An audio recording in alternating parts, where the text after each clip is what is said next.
YouTube, we are back in business and I'm on Cold War. And I'm making a video I never thought I would make again, but holy cow, I've missed something and I've lied to you all. Now, as you know, we don't waste anyone's time here on this channel, so I'm not going to bullshit you. We'll get straight to the good stuff, don't worry. But man, I've missed something. I missed something huge over the lifespan of Cold War, and I have to make a video on this in case anyone is still going for Dark Aether, because there has been and is a new best way to unlock Dark Aether Camo, and I'm going to make a guide on it today. Now, as I'm sure you may know, I started my channel last year during the time span of Cold War, and I made quite a few guides. My most viewed guide featuring Colonel's Office on Firebase C. But how silly I've been. Now, if you guys have never seen the Colonel's Office spot, I'm going to give you a mini guide here once you start the game because it's still fantastic. Now, I'm still very thankful I found this spot. Don't get me wrong, because this spot helped me find so many of you guys that played Cold War. It grew my channel a ton, and I will be eternally grateful for finding Colonel's Office. I'm assuming you guys know this, but if you did not, in this area of the map, Colonel's Office, the spot, the location itself,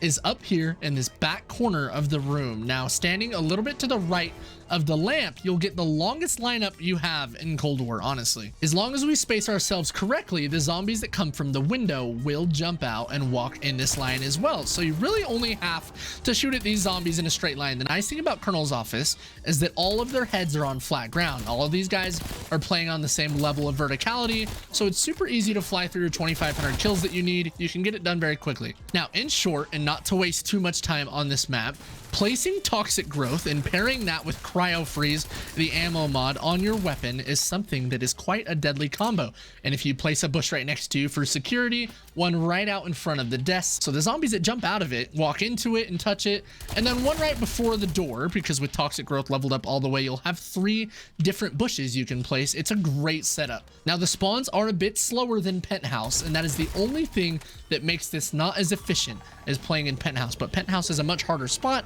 and if you're more of a casual player, this was always a good option to take, and I'm very thankful I found it. Honestly, this is where I got majority of my camos done on any of the new weapons. But single-handedly, the biggest problem with this spot is the elites, the mimics and the manglers, which spawn often jumping out of the left window. Now, that typically happens a lot, and for, again, a more casual player, it's kind of annoying to deal with those guys all the time and take your focus away from the headshots and things that you need on the zombies. Now, with all that being said, and all of it being true, and Colonel's Office being a great spot, I streamed yesterday doing some zombie challenges, and I might have stumbled across the best Dark Aether spot in this game on the first map that we ever had that nobody ever used. Now, I personally only use this spot I'm about to show you guys for unlocking my social distancing calling card. If you guys didn't know, there's a challenge in this game where you get to round 20 without being hit. And if you haven't done that yet, want a special calling card, this is exactly how you will do that also.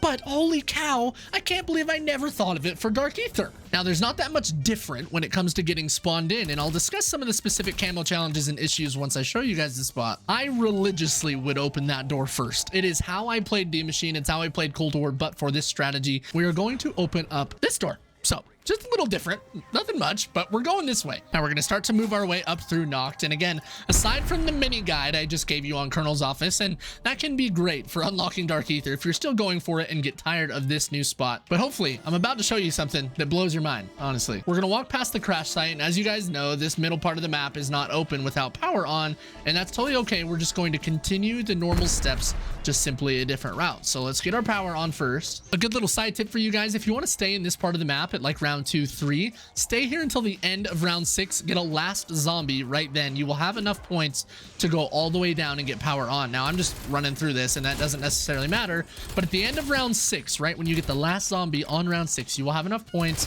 to run through the entirety of the map and get the power on. So you guys can go ahead and do that once you get up into the stamina room. It doesn't matter which direction you choose when we're getting the power on, so we're just going to keep opening up these doors, no big deal. You guys want to get this power on as soon as you possibly can, because 10 rounds after that, you will unlock the Wonder Fizz up top in Penthouse. If you want to go get that, just know that it's 10 rounds after power comes on. And then, just as I had said, right around at the end of round 6, we are going to cross enough points to get our Pack-a-Punch. It's quite perfect, actually. So we're going to use the portal, go back through the way we came. That will like to put the tunnel on the side that you did not open. Now, we are not going to open this door. That is the reason that we went the other way at round 1. We're not opening that. So run through the middle of the map here now that the power's on. All those barrels will be moved, and we're going to take the portal, grab our machine part, bar, get pack up. Make sure you guys grab all your loose changes too. That will help you have enough points to hit pack right away. We'll go ahead and kill this. Oh gosh, he fell all the way down. Go ahead and kill that guy. We will have enough to pack. We'll pack for our first time, and then immediately after level up the tier of our weapon, because with the flashlight on as an attachment, you guys will get some extra salvage. We'll just come over, level up the tier. Now, once we've got Pack-a-Punch, we're gonna head back up the tunnel, and like I said, we're not opening this barrier. We're keeping it closed. The reason for that is this is going to be your spot. Now, the only places the zombies are going to spawn from will be right here on your left, and then in the hallway, and they will all walk at you in a straight line. Now, the best tip I can give you is you can accidentally open this barrier. So if you just take a couple steps forward, none of them will walk at you. You won't open that barrier at all. And all we're doing in here is taking Ring of Fire on our class. And when we get Megaton rounds using our Ring of Fire, that's it. This is the spot. I myself like standing directly in the middle. I find that the zombies' heads line up the most. But my favorite thing about this spot is that the spawn rate is just in between Penthouse on this map and Colonel's office. I'm only at round 11. The last straggling zombies typically come from down here. You guys can chase out here if you want in the earlier rounds just to speed it up a tiny bit. There's one downside to playing on D-Machine, and it's the fact that you're going to need 15 elite kills. If you've already got some on your weapons and things like that, just play this, bro. It's so nice. What you guys can do as well is in the earlier rounds, to get the fastest spawn rate possible, you guys can head up into Knocked, up to Penthouse, and just play this location back here. You guys can again manipulate the zombie spawns. Right when they come around the corner, they're going to walk in a straight line. The zombies that jump out from this window will also be in that exact same line. So you guys can kind of just do this up here in the earlier rounds until you feel like you start getting overwhelmed. Then you can head down into the tunnel. This spot will help you guys fly through these early rounds much quicker than if you were to stand in the spot I'm just showing you. That's a good tip for people who might be a little bit more experienced playing through the earlier rounds. Other than that, we are seriously keeping our weapon doing as much damage as we can and picking up some optimal perks. Now, I like going for the free jug, obviously. After that, we're going to pick up Deadshot because it's going to allow us to do extra critical damage to the head, and then come over here and pick up Speed Cola for reload speed as we're in the tunnel.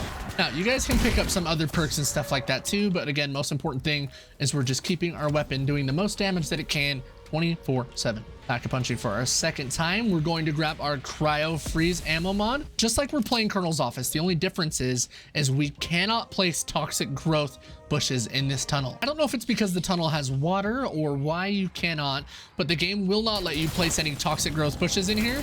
So while you're playing with Cryo Freeze, it's going to act similarly in slowing groups of zombies, giving yourself more time to shoot at them. And as you guys can see, this thing's gonna pack a punch. Wait, that was a weird pun, literally and figuratively. You really will never get overwhelmed. You don't need the toxic growth bushes. The only thing you need to do is take Ring of Fire so you guys can kill that Megaton as you play into higher rounds if you choose to do so. Little tip I can give you guys for that as well is the Megatons will drop the Easter egg part. Do not pick that up, and it will spawn those Megatons a little bit faster for you so you guys can get to those 15 elite eliminations as fast as you can. At the end of the round, it will disappear, so just keep not picking that thing up if you guys need elite kills. Now, that's pretty much it. Again, just make sure you guys aren't accidentally opening this barrier. You can stand a little to the left, hug the wall if you want to shoot deep into the tunnel, but this is it right here. You can wait till they get close. The heads will line up. It's super easy. The spawns are a little bit slower, but you do not have to worry about the manglers and the mimics like you do in Firebase C.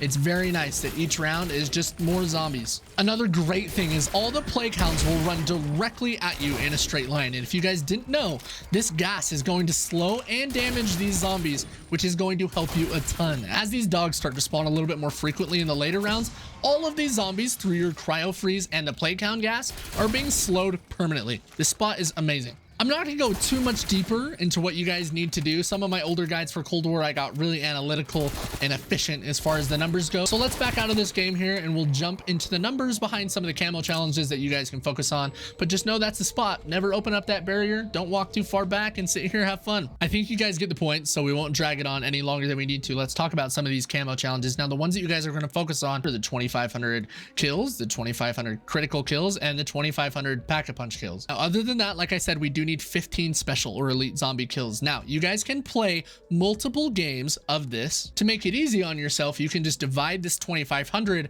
up maybe twice. That would be you need 1,250 critical kills, pack-a-punch kills, and normal kills in a game. And then restart, do the same strategy over again that I just showed you, and play 2 games of zombies to about round 30. Or if that's a little difficult for you, you guys could even divide that by another 2, do 4 games of what, 625 kills each game. So 2 games around 30 or 4 games around 20. You take your pick your poison. If you're going to play on D Machine inside the tunnel, I would again take Ring of Fire just for megatons if you feel like you aren't doing enough damage. And most importantly, keeping your weapon classes that you're going to use leveled up. That'll help you guys do some extra damage. And then leveling up some of our important perks like Speed Cola. That's going to help us obviously reload quicker. We're going to unlock our Ring of Fire faster to where it's only like 30 kills, I think. I like picking up Quick Revive. Again, it will help you if you get overran, but also the fact that your HP regens faster if you start to get pushed in. You can just pop your Ring of Fire. Your HP is going to regen immediately. So other than that, it's pretty much a dead shot for the extra damage that it gives you. Level that up with your crystals. And by this time, you guys should pretty much have all the other perks leveled up. If you don't, the 3 that I talked to you about are the most important: Speed Cola, Quick Revive, and Deadshot Daiquiri. You really don't need much else inside that location. So everything else is just a bonus. I like taking Cryo Freeze for the slows, so level that up as well. You guys can see that slowed enemies take more damage as well as have their speed decreased